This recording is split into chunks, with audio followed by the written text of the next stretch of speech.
अस्सलामु अलैकुम वरहमतुल्लाहि वबरकातुहू। आज जो बात करूंगा ये अक्सर बल्कि 99% पब्लिक आवाम को पता नहीं है और बहुत सारे उलमा भी इस मसले से नावाकिफ हैं। और इस जगह ये बात भी सुन लीजिए, मैं जो भी मसाइल आपको बताता हूँ पूरी तहकीक के बाद ही बताता हूँ। अगर किसी मसले में मुझे शक भी होता है, थोड़ा सा भी मुझे कंफ्यूजन होता है, तो पहले मैं उसे अच्छी तरह देखता हूँ, किताबों का मुताला करता हूँ, स्टडी करता हूँ, उसके बाद ही आप तक बातें पेश करता हूँ।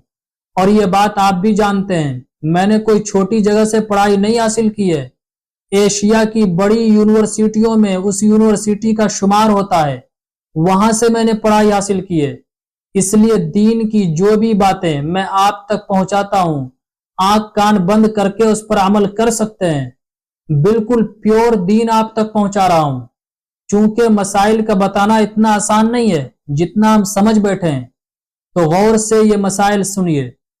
अगर इमाम कादा अखीरा में हो और उसी दरमियान कोई शख्स आकर इख्तिदा करके अत्तहियात के लिए बैठ जाए और उसके लिए बैठते ही इमाम सलाम फेर दे, यानी उस शख्स के बैठते ही इमाम ने सलाम फेर दिया, इमाम साहब सारी रकतें कंप्लीट करके तशहुद के लिए बैठे हैं। अच्छी तरह समझिए, इमाम साहब ने सारी रकतें मुकम्मल कर ली है और तशहुद के लिए बैठे हैं, और इमाम साहब तशहुद दरूद शरीफ वगैरह पढ़कर अभी सलाम नहीं फेर रहे थे कि पीछे से एक शख्स आया और वो नीयत बांधकर तशहुद में चला गया। तो ये शख्स अपनी बकिया नमाज पूरी करने के लिए फौरन खड़ा हो जाएगा या तहियात पूरी करने के बाद खड़ा होगा। अब सुनिए, इसमें वाजिब यह है कि इमाम के सलाम के बाद ये शख्स इत्मीनान के साथ अपनी तहियात पूरी करके बकिया नमाज कंप्लीट करने के लिए खड़ा होगा। और अगर तहियात छोड़कर फौरन खड़ा हो जाता है तो उसकी नमाज मकरूह तहरीमी होगी।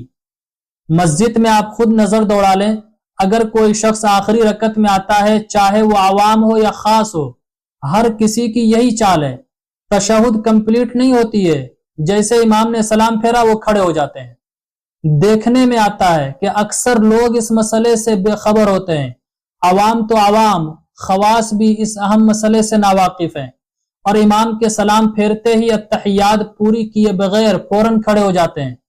लिहाजा इस अहम मसले को एक दीनी फरीजे की अदायगी समझते हुए दूसरों तक पहुंचाने की कोशिश करें, आपका भी सवाब में जरूर हिस्सा होगा।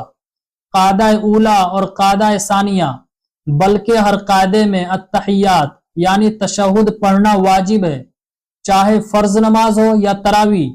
लिहाजा अगर कोई शख्स पहले कायदे में आकर इमाम के साथ शामिल हो जाए और उसकी अत्तहियात मुकम्मल पढ़ने से पहले ही इमाम तीसरी रकत के लिए खड़ा हो जाए, या कोई शख्स आखिरी कायदे में इमाम के साथ नमाज में शामिल हो जाए और उसकी अत्तहियात कंप्लीट होने से पहले ही इमाम सलाम फेर दे, तो दोनों सूरतों में उस मुख्तदी को चाहिए कि अत्तहियात पढ़कर तीसरी रकत के लिए या बकिया नमाज की तकमील के लिए खड़ा हो, क्योंकि दोनों सूरतों में अत्तहियात छोड़ना दुरुस्त नहीं है। और अगर किसी शख्स ने उस मौके पर अत्तहियात छोड़ दी और अत्तहियात पढ़े बगैर खड़ा हो गया, तो वाजिब छूटने की वजह से उसकी नमाज कराहत तहरीमी के साथ अदा होगी। तो मेरे अजीज भाइयों और बहनों, उम्मीद करता हूं ये मसाइल अच्छी तरह समझ में आ गए होंगे।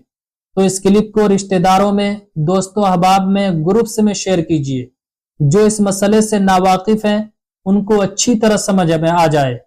अस्सलामु अलैकुम वरहमतुल्लाहि वबरकातुहू। इस्लामिक स्कॉलर मुफ्ती खिजर हयात पारसमनी के ऑफिशियल चैनल को सब्सक्राइब कीजिए, जहां पर मिलेंगे आपको मुफ्ती साहब के बयानात, इस्लामिक हिस्ट्री, शरई मसाइल और भी बहुत कुछ सीखने को।